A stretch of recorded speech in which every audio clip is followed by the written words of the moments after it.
చూడండి ఫ్రెండ్స్, పల్లీలు వేగుతున్నాయి.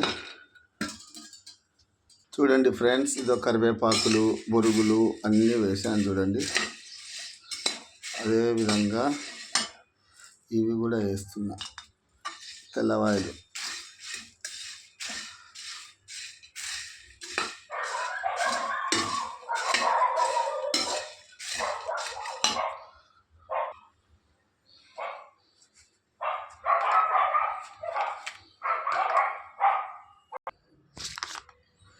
చూడండి ఫ్రెండ్స్, ఇవి కూడా శనక్కాయ పప్పులు కూడా వేస్తున్నా ఉన్నాయి.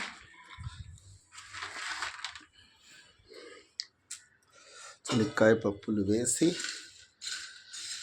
సర్వ్ చేసుకుంటే బాగుంటుంది. బొరుగులు రెడీ.